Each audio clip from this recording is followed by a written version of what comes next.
delighted to speak on this piece of legislation today. Last caller, I believe we are facing a crucial moment in our nation's history.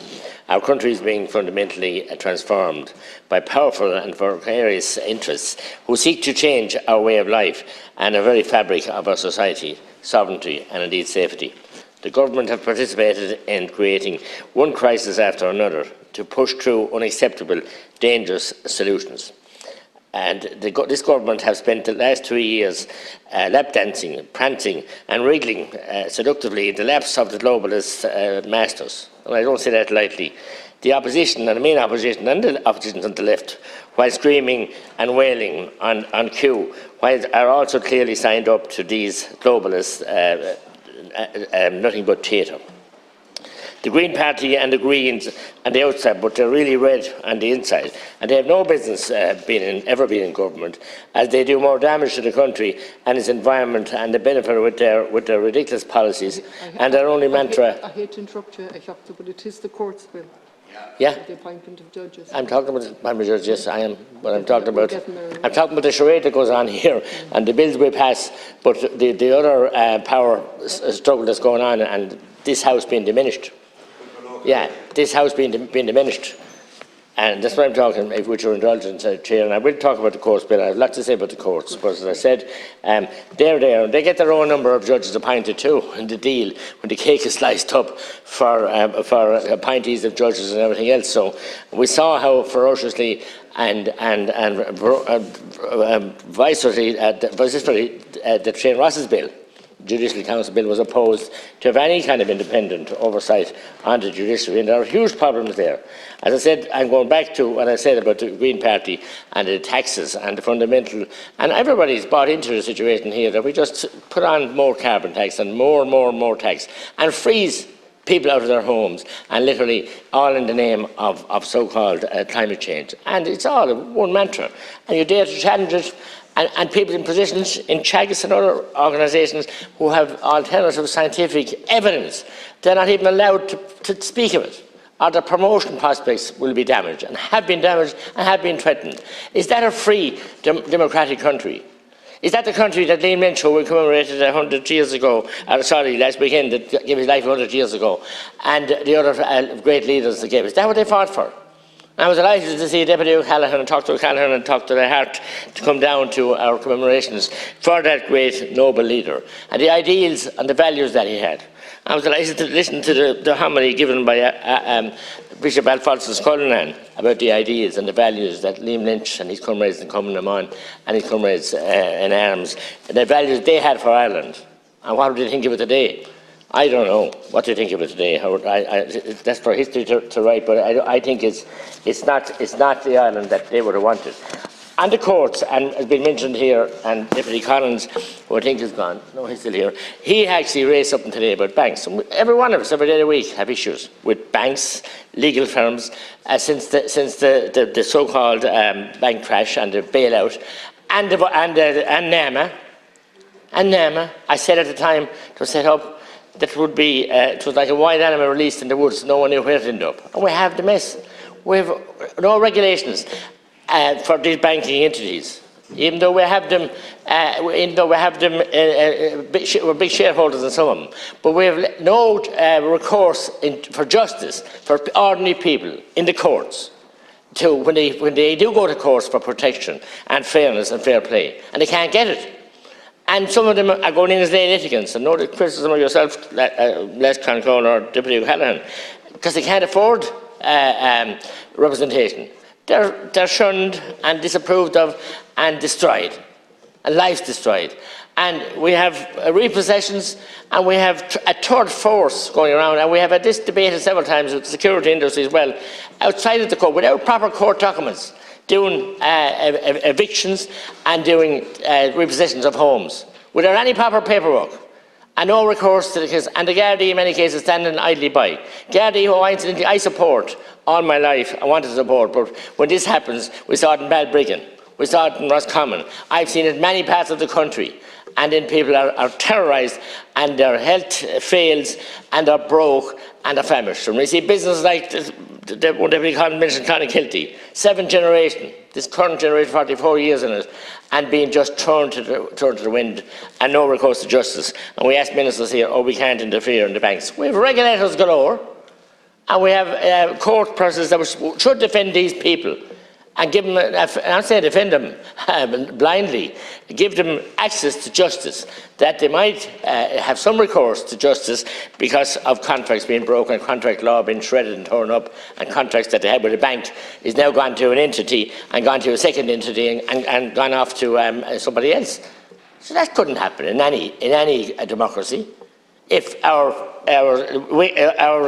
sections of the courts and indeed the judicial system were working hand in hand. I know there's separation of powers across the river, but I'm very concerned, and I have been. It's not the first time I've spoken in this vein in this House about that, because I've been many times down in the courts, and I had the occasion to go down to the last election, last Clonchora, when a candidate got arrested, died suddenly during the election, and our election was going to be postponed in Tipperary. A very costly, daunting experience it was for my good self.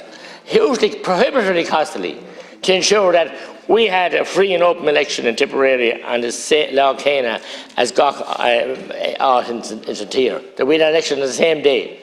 And we had to fight for that, and we had to go into courts, and maybe only 10 minutes there, but the costs, frightening. Costs which are still outstanding, I'll be honest and tell you the truth. And the fact that I, as acting in good faith and a public interest, was hit with costs rather than, and the Councillor Joe Hannigan who had joined me, rather than the public interest being served, and of course it beggars belief when that night at midnight the government relinquished and allowed the election to go ahead. So the case was left hanging and no costs awarded to me or to anybody else. I can handle that, but I'm talking about ordinary people who have no access to courts. I'm dealing with a case of a woman and her family now who were evicted in a house in Wicklow. And the case has been put on. 13 men in the dark of night going into her house with two females in the house. 13 men and a Garda car sitting on the street outside. And when they approached that Garda car for protection, they were just laughed at and allowed, not laughed at, sorry, it was just dismissed. Not really, and the chair, who's taking up the chair now, is well familiar with this case. We spoke about it an hour ago. Well familiar with it. And no justice. And I've been in court in Dunleary a number of times with that lady. And now the court has put off for 2025, you wouldn't mind. So justice delayed is definitely justice denied. 2025. And that family, house repossessed, even though no proper paperwork is contested, no proper paperwork, it can't be done with it, and a homeless family. And we talk every day here about the homeless. And when I'm talking about the homeless families that state, with or without the judicial system, is presenting to people and are causing our people, whether it be family farms or family businesses or family homes. It has been a trail of destruction in the last 10 years. A trail of utter destruction. Utter, with no accountability and no recourse to justice in the courts, because it's so prohibitively cost, but as well as that you can't get in and you're stacked up and there's delays. I welcome the appointment of the new number of judges that are badly needed, but as someone else said earlier, there's also needed to be court clerks and everybody else, because cases are listed, and to get discovery now of documents in some courts is almost nigh impossible. Why should that be?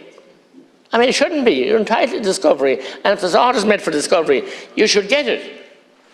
And cases going on, and take the circuit court that just travels throughout the country, sits 3 or 4 times a year in Clonmel or wherever, in different counties, and a length of cases longer than that bench here waiting to be heard. Some won't be heard for 10 years. That's farcical. Farcical, because there's a prosecution speak with the barristers defending, and they decide this case is too long, it can't be held in this 8-day sitting, so it could take up to 15, 16 days. I know, for me, I know, I shoot myself, so you have to wait. Wait and wait and wait and wait and wait for 5, 10, 15 years. So that's not a functioning judiciary or a functioning democracy. Or doesn't even look like it or sound like it. And that is the issue. There are the issues.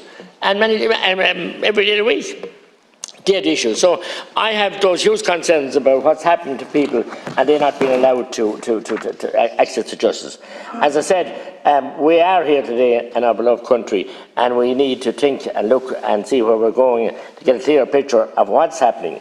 And if we can't have confidence and faith in our judicial system, we have lost it in the banking system, as we know, because they betrayed all of us. And I voted here for a bank bailout, the biggest political mistake I ever made in my life. I didn't vote for the so-called bailout because it was a clean-out. And here we go again. And then we have the merry dance yesterday of announcing outside while we have debating homeless figures. And I standing up here looking for 2 million to progress a motorway to stop a slaughter on the N24 between Limerick and Waterford, and 2 million shortfall, and the funding just for the consultants to do design on the road. And Minister for Finance is out brandishing the Department of Finance. We could have 10 to 15 billion of a surplus. We're going to have an imaginary low inflation. I hope it'll happen, but I'm not foolish enough, and I have no degrees in maths. I'm not foolish enough to fall for this kind of spin. And it's all spin, and nothing short of spin. And that's what's wrong. As I said, you dare and challenge it, then you're the worst in the world. You're out of kilter. You're all out of step except my Johnny. So Johnny has to sit down, and crappies lie down. The old adage is still there. And I said, we just need to be open-eyed and see where we're going. See the situation regarding inward migration in this country. And before anyone accuses me of wolf whistling now or being racist, I'm not. But we think that we have figures here supplied by the Minister for Justice over certain years with 3,000 and 4,000 different times of migrants coming in here with no documentation whatsoever. And they've been moved around in buses in the dead of night. I mean, so are we trying to stir up trouble? The Irish people are the people of the Céad Míle Fáilte and a sense of the mehel and the welcome and support. And the community has done so much to welcome refugees from the war in Ukraine and ordinary people in their homes and everything else. But now it's become a money racket for big business, and the costs are shocking. So hotels here in Dublin and Centros, and 30 million a year they're getting to. It's a money racket. And it's unfortunate people need our help and support, but that should never be allowed to happen. We had one case, people opened their homes freely and allowed them in, and down on the other hand we have money from America. I know agents, men, just ordinary people, just sourcing houses, doesn't have a business, doesn't have an office, just sourcing accommodation and getting a cut, a very handsome cut, and continues to get a percentage of the amount of people accommodated. Is that the island of the welcomes, and that the island of the support for the small people, and the island that our forefathers fought for? I certainly don't think so. And the ideals had, I certainly don't think so. So we need to deal with inward migration. We need to not be just the lapdogs of Europe and running off to the World Economic Forum and taking our orders from other places.